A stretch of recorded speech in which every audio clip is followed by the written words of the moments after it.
எந்த அளவுக்கு இருக்கு அப்படின்னா, ஆண்டொன்றுக்கு உலகத்தின் இந்த நேச்சுரல் கேஸோட தேவை எவ்வளவோ அதுல 70% இந்த ஒரு இடத்துல இருந்து தான் போகுது.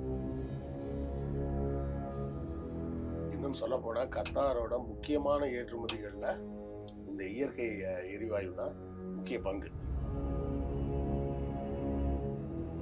என்னன்னா அவங்க அந்த நாடுகள்ல கொண்டு போய் இவங்களோட மிலிட்ரி பேஸையும் சிஐஏயும் உள்ள இறக்கிடுவாங்க.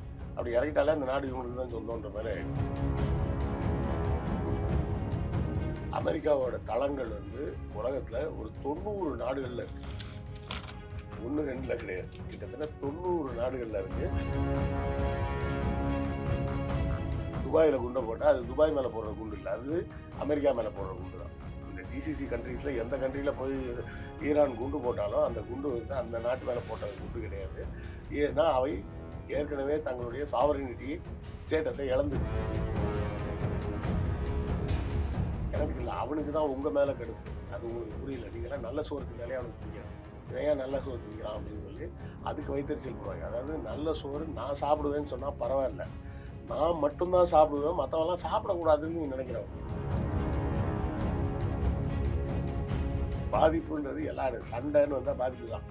அதுக்கு அளவும் கிடையாது, ஒன்றும் கிடையாது. கொரோனா வந்தது என்னாச்சு, அதே மாதிரி தான். ஒரு பாதிப்புனா அது எல்லா நாட்டு மக்கள், உலக மக்கள் பூராமே தான் பாதிக்கப்படுவார்கள்.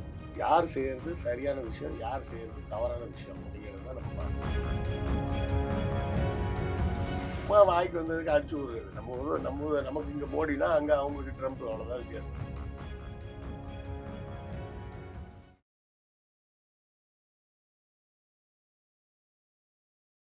தமிழகத்தின் பல எம்பி எம்எல்ஏக்களின் வெற்றிக்கு வித்திட்ட கிங் 360 தேர்தல் வியூக சாப்ட்வேர் 2026 புதிய வாக்காளர்களின் அப்டேட் விவரங்களுடன் உங்கள் தொகுதியில் உங்கள் வெற்றிக்கு வித்திடுகிறது.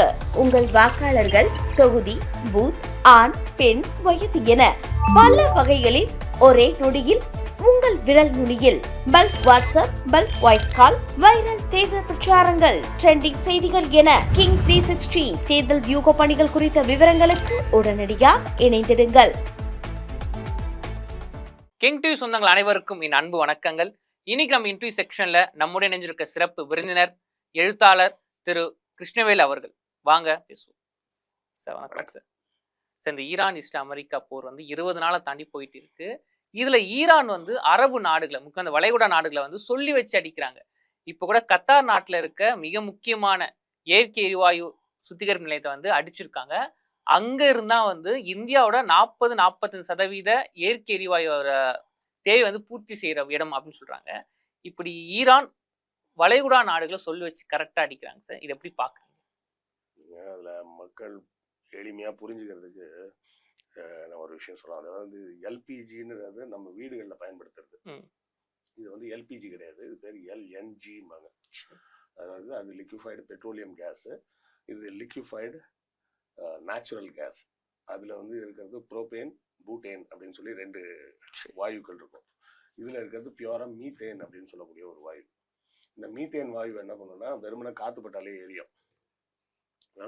அதோட உஷ்ணத்தை ஏற்படுத்தக்கூடிய அளவும் ஜாஸ்தியாக இருக்கும். இதை வந்து பயன்படுத்துறது வந்து இண்டஸ்ட்ரியல் பர்பஸுக்கு தான் மெயினாக யூஸ் பண்ணுவாங்க. இது எங்கே இப்போ தாக்குதல் நடந்திருக்கு அப்படின்னா, இந்த ஹோர்மோஸ் ஸ்ட்ரைட்னு சொல்கிறாங்கல்ல, நீங்கள் அந்த மேப்பில் பார்த்தீங்கன்னா தெரியும். இப்படி இந்த சைடு ஈரான் இருக்கும், இந்த சைடு சவுதி அரேபியா இருக்கும், சரியா? நடுவில் கடல் இருக்கும். இந்த இடத்துல பார்த்தீங்கன்னா இப்படி ஒன்று சின்னதாக நீட்டிகிட்டு இருக்க மாதிரி இருக்கும். அது வந்து இப்படி இந்த இடத்துல தொடாமல் கொஞ்சம் தள்ளி இருக்கும். அந்த இடம் தான் ஹோர்மோஸ் ஸ்ட்ரைட் அப்படிங்கிறது. இந்த நீட்டிட்டு இருக்கிறது பார்த்தீங்களா, இந்த இடத்துக்கு பேர் வந்து சவுத் பார்ஸ் அப்படின்னு பேர் ஒரு பாதி. இன்னொரு பாதிக்கு பேர் நார்த் டோம்னு பேர். இந்த நார்த் டோம்ன்ற பகுதி வந்து கத்தாரை சேர்ந்தது. சவுத் பார்ஸ்ன்னு சொல்லக்கூடியது ஈரானை சேர்ந்தது. இந்த 2 இடமும் சேர்ந்து தான் மிகப்பெரிய இந்த நேச்சுரல் கேஸோட ரிசர்வ். அது அங்கதான் நிறைய உள்ள இருக்கு.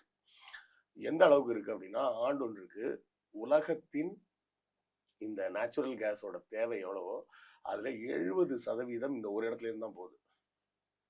அப்போ இங்க எவ்வளவு உற்பத்தி இருக்கும்ன்றத நம்ம யோசிக்கலாம். இப்ப இந்த இடத்த வந்து தாக்கி இருக்கிறாங்க. இதை வந்து என்ன மாற்றி மாற்றி இப்போ கதை விட ஆரம்பிச்சிட்டாங்கன்னா, அதை தாக்குனது நாங்கள் இல்லை ஈரான் அப்படின்றாங்க. முதல்ல தாக்குனது இஸ்ரேல். ஆனா சொல்றது இப்ப என்ன சொல்லிட்டாங்க, ஈரான் தான் தாக்கி இருக்குது, நாங்க வந்து ஈரானோட பார்ட்டை தான் அடிச்சோம், கத்தாரோட சைடு அடிச்சது ஈரான் தான் அடிச்சது அப்படின்றாங்க. ஆனா அங்க நடந்த தாக்குதல் ஒரு தடவை தான் நடந்திருக்கு, 2-3 தடவை எல்லாம் நடக்கல. ஸோ நீங்க கேட்ட மாதிரி இந்த நேச்சுரல் கேஸ் இந்தியாவுக்கும் வருதான்னா இந்தியாவுக்கும் வருது. ஆனா இது வந்து பெரும்பாலான ஏற்றுமதி போறது வந்து இந்தியா பக்கம் கிடையாது, ஐரோப்பா சைட்ல தான் போகுது. ஐரோப்பாவோட பல நாடுகளுக்கு இந்த நேச்சுரல் கேஸ் வந்து அங்க அந்த பகுதியில இருந்து ஏற்றுமதி செய்யப்படுது. இன்னும் சொல்ல போனா கத்தாரோட முக்கியமான ஏற்றுமதிகள்ல இந்த இயற்கை எரிவாயு தான் முக்கிய பங்கு. அவங்களோட பொருளாதாரத்துக்கும் அது முக்கிய பங்கு. அவங்க பொருளாதாரத்துல ஒரு 100 ரூபாய் வருமானம் வருதுன்னு வச்சுக்கிட்டீங்கன்னா கிட்டத்தட்ட 80 ரூபா வந்து இந்த இயற்கை எரிவாயுல இருந்தா வருது. அந்த இடத்த தாக்கப்பட்டிருக்கு. அப்போ கத்தாரோட உயிர்நாடியே பிடிச்சிட்டாங்க ஈரான். ஈரான் பிடிச்சாங்களான்னு தெரியாது, இஸ்ரேல தான் குண்டை போட்டது. ஆனா இவங்க சொல்ற ஸ்டேட்மெண்ட் ஈரான் தான் பண்ணாங்க, கத்தார் நாடே சொல்றாங்களே சார். அவங்களும் அப்படிதான் சொல்லியிருக்காங்க, அதனால அப்படிதான் சொல்லுவாங்க.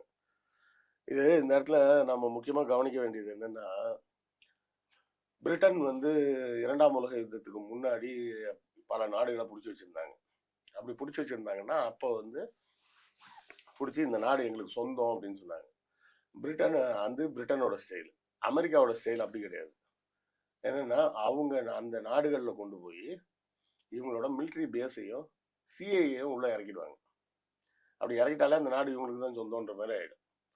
சார் அதனால தான் இப்போ நான் சொன்னேன் சார், இப்போ ஈரான் வந்து கத்தார் அடிச்சு, நீங்கள் சொன்னால் அது இல்லை அப்படின்னா. ஆனால் இந்த ஒரு தாக்குதல் மட்டும் இல்லை சார், சவுதி அரேபியாவுக்கு இணைக்கிடங்களும் ஈரான் அடிச்சிருக்காங்க, துபாயில இருக்கிற வர்த்தக நகரத்தையும் அடிச்சிருக்காங்க. அதான் நிறைய இடங்கள பேர் வந்து ஜிசிசி கண்ட்ரிஸ்னு பேரு, கல்ஃப் கோஆபரேட்டிவ் கவுன்சில்னு பேரு. அதான் வளைகுடா நாடுகளை வந்து சொல்லி வச்சு அடிக்கிறாங்களே, இது அவங்க எந்த அளவுக்கு தாக்கத்தை? எல்லா நாடும் கிடையாதுமா, அதுல ஜிசிசின்றது 6 நாடு. Saudi Arabia, Bahrain, Kuwait, Qatar, Oman, Abu Dhabi, இவங்க இந்த யுஏஇ, இந்த 6 பேர் தான் அதுல உறுப்பு நாடுகள்.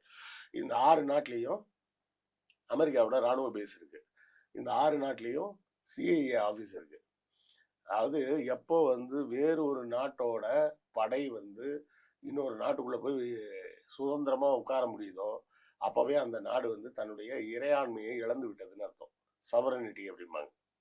நம்ம சொன்னோம்னா வேற சாவரின் ஸ்டேட் அப்படின்னு சொல்லுவோம். அந்த சாவரின் ஸ்டேட் அப்படின்னா என்ன அர்த்தம்னா, நம்ம நாட்டுக்குள்ள வேற நாட்டு படைகள் உள்ள வர முடியாதுன்னு அர்த்தம்.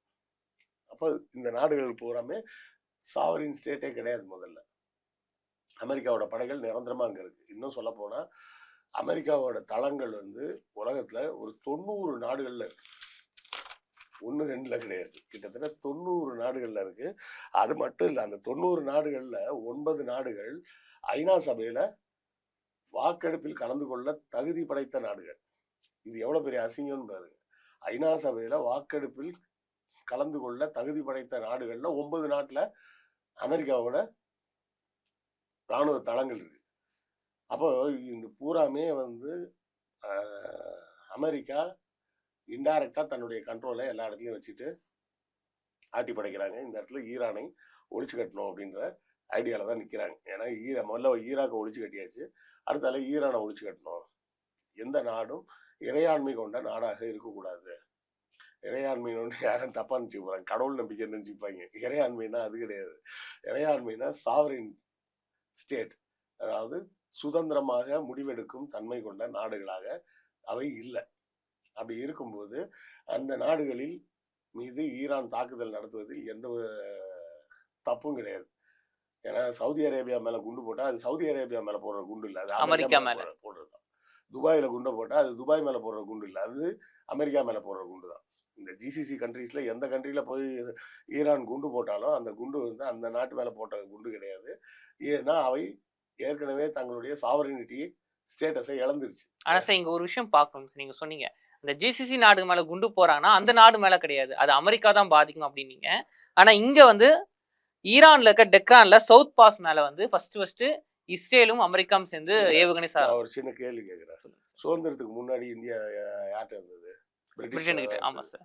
அப்போ வந்து இந்தியா மேல தாக்குதல் தொடுத்தான்னா அது இந்தியா மேல தொடுக்கக்கூடிய தாக்குதலா இல்ல பிரிட்டிஷ் மேல தொடுக்கிற? பிரிட்டிஷ் மேல தாக்குதல், ஆனா பாதிப்பு இந்திய மக்களுக்கும் பாதிப்பு விட்டுரு. சரி சார், பாதிப்பு எந்த போர் வந்தாலும் மக்கள் பாதிக்கதான் படுவாங்க. இப்போ பிரிட்டிஷ் ஆட்சி இல்லை, இப்போ சுதந்திரம் அடைஞ்சதுக்கப்புறம் இந்தியா மேலே யாராவது குண்டு போட்டால் மக்கள் பாதிக்கப்பட மாட்டாங்களா? அப்பவும் மக்கள் குண்டு போட்டால் மக்கள் பாதிப்படைவாங்க, அந்த கேள்வியே கிடையாது. அதான் சார், இப்போ இந்த தாக்குதலை இப்போ சவுதி அரேபியாவுக்கு எண்ணெய் கிடங்கு அடிச்சிருக்காங்க ஈரான், அப்புறம் குவைத், இப்படி பல நாடுகளில் வந்து எல்லாம், அதாவது ஈரான், இஸ்ரேல், இந்த நாட்டோட தாக்குதல்களால இந்தியாவுக்கு எந்த அளவு பாதிப்பு இருக்கு சார்? ஏன்னா பல பொருட்கள் வந்து தேக்கம் அடைஞ்சிட்டு இருக்கு, எண்ணெயோட உற்பத்தி குறைஞ்சிக்கிட்டு இருக்கு. இது எந்த அளவுக்கு நம்மளுடைய எண்ணெய் தேவைகள்ல வந்து 40% தேவைகள் பூரா எங்க இருந்து வருதுன்னா இந்த வளைகுடா நாடுகள்ல 3 நாட்டுல இருந்து தான் வருது. 4 நாட்டுல இருந்து வருது. ஒன்று குவைத்து, இன்னொன்று Bahrain, Saudi Arabia, United Arab Emirates. இந்த 4 நாட்டையும் ஈரான் அடிச்சிருக்காங்க. அதுவும் இந்த 4 நாடுகள்ல இருந்து மொத்த நம்மளுடைய தேவையில 40% இங்க இருந்தா நம்ம இம்போர்ட் பண்ணிட்டு இருக்கிறோம். ஒரு 35% வந்து ரஷ்யால இருந்து இம்போர்ட் பண்றோம். சரியா? கொஞ்சம் ஒரு சொற்பமான அளவு நைஜீரியா போன்ற நாடுகளில், நைஜீரியா, அமெரிக்கா போன்ற நாடுகளில் ஒரு 10% வாங்குறோம்னு வச்சுக்கோங்க. கிட்டத்தட்ட 92% பெட்ரோலியம் வந்து நாம இம்போர்ட் தான் பண்ணிட்டு இருக்கோம். அப்போ நம்மகிட்ட பெட்ரோலியமே இல்லையானா இருக்குது. நம்மளோட மொத்த உற்பத்தியே வெறும் 8% தான். இதை சுமன் ஸ்ரீராமன் மாதிரி என்ன ஏமாற்று கருத்தியலாளர்கள் வந்து 35% நம்மளே இங்கே உற்பத்தி பண்ணுறோன்னு கதை விடுவாங்க. அதெல்லாம் நம்மகிட்ட அவ்வளோலாம் கெப்பாசிட்டி கிடையாது. இருக்கிறது வெறும் 8% தான். மீதி 92% வந்து இந்த நாடுகளில் இருந்தால் நம்ம வாங்கிட்டு இருக்கோம். அதில் 40% வாங்கக்கூடிய ஒரு பகுதியில் அடி உழுகுது அப்படின்னு சொன்னால் நமக்கு நேரடியாகவே பாதிப்பு தான். அதிலெல்லாம் மாற்றுக்கிறதே கிடையாது. விலைவாசி ஏறும், கேஸ் கிடைக்காது, சிலிண்டர் கிடைக்காது. எல்லாரும் இதுலேயும் சில அறிவாளிகள், பத்ரி மாதிரி சில அறிவாளிகள் வந்து இண்டக்ஷன் ஸ்டவ் பயன்படுத்திக்கிங்க அப்படின்னு பேசுறது பெரிய புத்திசாலியா. இண்டக்ஷன் ஸ்டவ் வச்சு ஆட்டோ ஓட்ட முடியுமா? முடியாதுங்களே. அப்போ அந்த ஆட்டோ ஓட்டுனர் என்ன பண்ணுவார்? அவருக்கு எல்பிஜி கிடைச்சா தானே ஓட்டுவார். உடனே சில புத்திசாலி இப்படி சொல்லுவாங்களா சார், அவங்களாம் ரிக்ஷா ஓட்டலாம் அப்படின்னு சில புத்திசாலிகள் சொல்லுவாங்க, சொன்னாலும் சொல்லுவாங்க. சொல்லக்கூடிய ஆளுங்க, சொல்லக்கூடிய ஆளுங்க தான். ஹோட்டல் நடத்துறவர் என்ன பண்ணாரு? இன்னைக்கு ஒரு ஹோட்டல்காரர் சொல்ல பார்க்குறாங்க. அப்போ சொல்றாரு, முன்னாடிலாம் நிறைய ஐட்டம் போடுவார். நம்ம நைட்டில் வந்து என்ன பண்ணுவோம்னா, எங்கள் வீட்டில் போட்டு சட்னி கிட்டிலாம் அரைச்சிக்கிட்டு அப்படின்னு சொல்லிட்டு அந்த கடையில் போயிட்டு ஏதாவது ஒரு குருமா இல்லைன்னா சன்னா மசாலா மாதிரி ஏதாவது ஒன்று பார்சல் வாங்கிட்டு வந்துடும். வாங்கிட்டு வந்து வீட்டில் தோசையை ஊற்றிட்டு வீட்டில் சாப்பிட்டுப்போம். போனால் எதுவுமே இல்லைன்ட்டார் அன்றைக்கி. என்ன சார் எதுவுமே இல்லைன்றீங்க? இல்லைங்க, மற்ற ஐட்டம்லாம் போடுறதே இல்லை, இப்போதைக்கு இட்லி தோசை மட்டும்தான் போட்டுட்ருக்கேன். இட்லி தோசை, ஒரே ஒரு சட்னி சாம்பார், இவ்வளோ தான் போடுறேன். ஏன்னா கேஸ் வந்து பிளாக்ல தான் வாங்க வேண்டியிருக்கு. ஏற்கனவே 1900 ரூபாய் என்னவோ இருந்தது கேஸு. 5000 ரூபாய் வர போச்சுன்னா என்னால் தாங்க முடியும். பிளாக்ல விற்கிற அந்த சிலிண்டரோட விலை 5000 ரூபாய் தாண்டிடுச்சுன்னா நான் கடையை மூட வேண்டியதுதான் அப்படின்றாரு. அது பிளாக்ல வாங்கி விற்கணுமா? அதை அப்படி கஷ்டப்படணுமா சார் அப்படின்னு கேட்டால் அவர் சொல்றாரு, இவ்வளோ பேச்சுலர்ஸ் இருக்காங்க, எல்லாரும் என் ஹோட்டலை நம்பி தான் இருக்காங்க. நான் இழுத்து மூட்டு போனேன், பத்திரி மாதிரி ஆளுங்களா இருந்தால் இழுத்து மூட்டு போயிடுவாங்க. அவரு மனிதநேயம் உள்ளவர், கொஞ்சம் முன்ன பின்ன இருந்தாலும் பரவாயில்ல, விலையும் ரொம்பலாம் ஏற்றலையாம். ஒரு 10% தான் விலை ஏற்றிருக்கேன், சொல்லிட்டேன், கேஸ் எல்லாம் இவ்வளோ நான் வாங்கிக்கிங்க இல்லைன்னா விட்ருங்க அப்படின்ற மாதிரி சொல்லிட்டேன். அதனால தான் வெறும் இட்லி தோசை வடை இந்த 3 ஐட்டம் தான் போடுறேன், வேற ஐட்டமே போடலன்னு. அப்போ யோசிச்சு பாருங்க, இது பாதிப்பு வந்து கண்ணுக்கு இப்பவே தெரிய ஆரம்பிச்சிருச்சு. அதோட ஹீட் இப்பவே நமக்கு ஃபீல் ஆகுது. இன்னும் நாள் போக போக என்ன ஆகும்? இன்னும் உக்கிரமா கூட. அவரே சொல்றாரு, 5000 ரூபாய் தாண்டிடுச்சுன்னா என்னால் செய்ய முடியாதுன்னு. யோசிச்சு பாருங்க, ஒரு சாதாரண சின்ன கடை, அந்த கடையில் ஒருத்தன் வந்து சாப்பிட வரான், ஒரு 2 தோசை 4 இட்லி சாப்பிட்டு 100 ரூபா கொடுன்னு சொன்னா அவன் கொடுப்பானா? முடியாது. 100 ரூபா கொடு அப்படின்னு சொன்னா கொடுப்பானா? கொடுக்க முடியாது.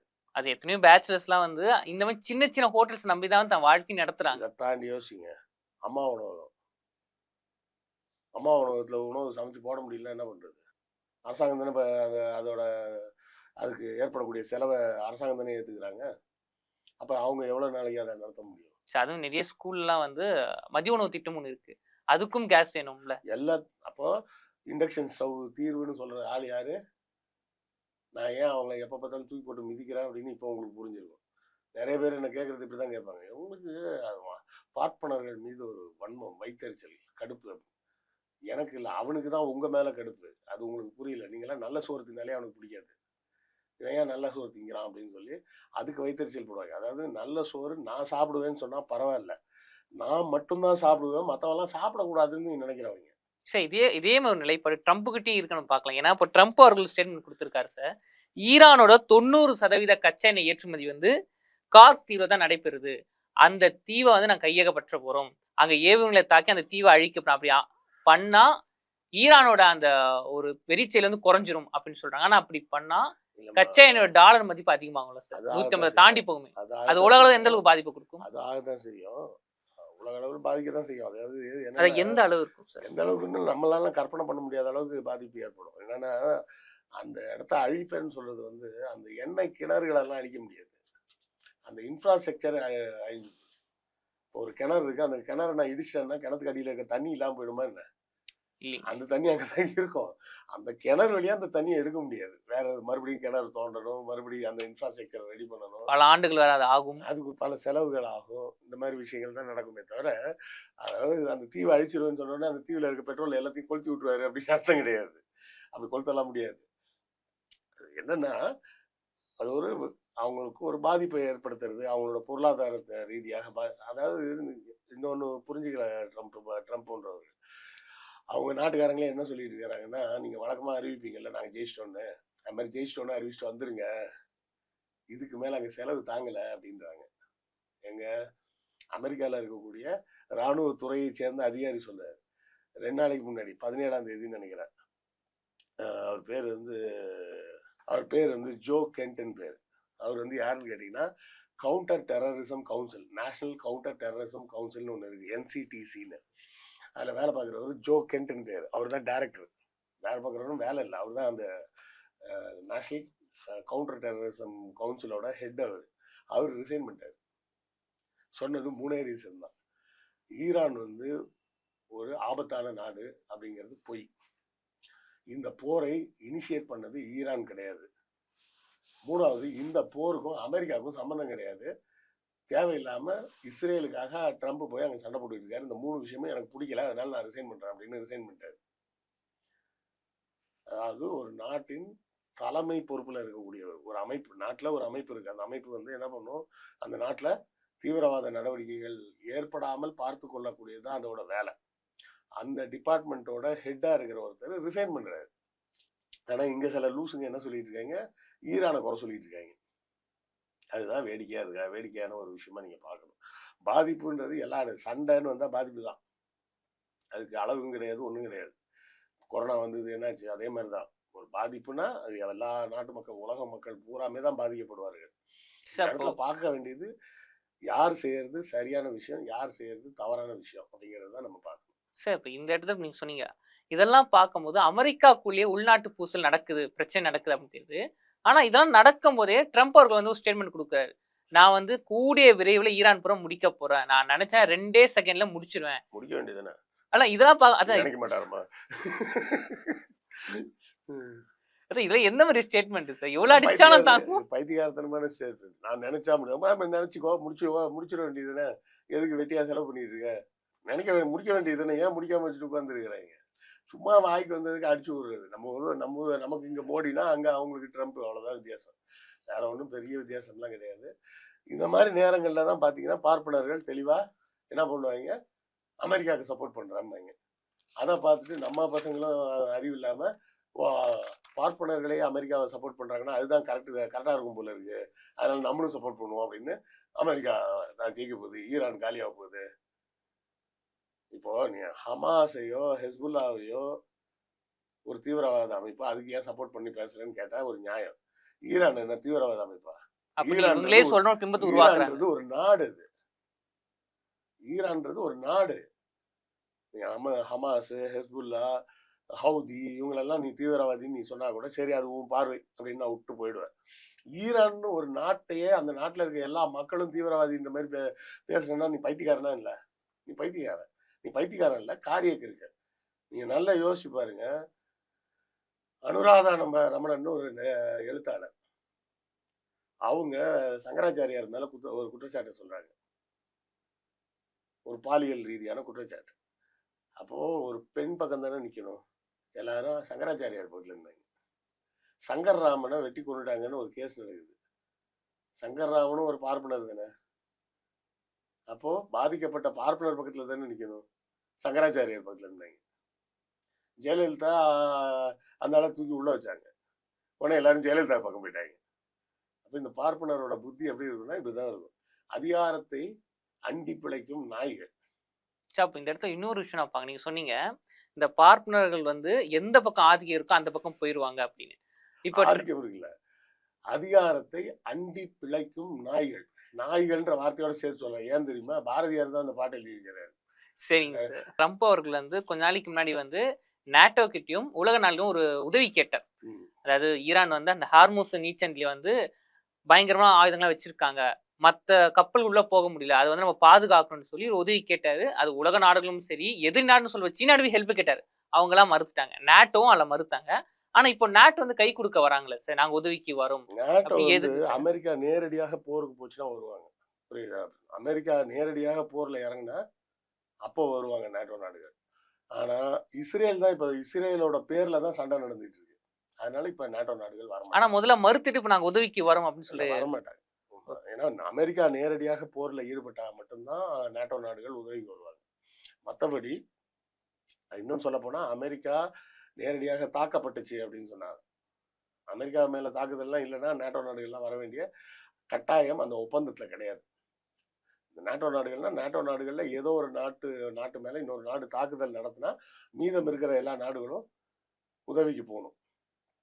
சரியா? இங்க அந்த மாதிரி நேட்டோ நாடுகள் மீதுலாம் எந்த தாக்குதலும் பெருசா கிடையாது. நாட்டோ நாடுகள்னு இவங்க தான் சொல்லிப்பாங்க. இல்லை, இருக்கிறதுல பெரிய நாடுகள்னா அமெரிக்காவும் இங்கிலாண்டும் தான். மற்ற எல்லாம் குட்டி நாடுகள் தான். ஓகே சார், நன்றி சார், தொடர்ந்து பேசுவோம். நன்றி. தமிழகத்தின் பல எம்பி எம்எல்ஏக்களின் வெற்றிக்கு வித்திட்ட கிங் 360 தேர்தல் வியூக சாப்ட்வேர் 2026 புதிய வாக்காளர்களின் அப்டேட் விவரங்களுடன் உங்கள் தொகுதியில் உங்கள் வெற்றிக்கு வித்திடுகிறது. உங்கள் வாக்காளர்கள் தொகுதி, பூத், ஆண், பெண், வயது என பல வகைகளில் ஒரே நொடியில் உங்கள் விரல் நுனியில் bulk WhatsApp, bulk voice call, viral தேர்தல் பிரச்சாரங்கள், ட்ரெண்டிங் செய்திகள் என கிங் 360 தேர்தல் வியூக பணிகள் குறித்த விவரங்களுக்கு உடனடியாக இணைந்திடுங்கள்.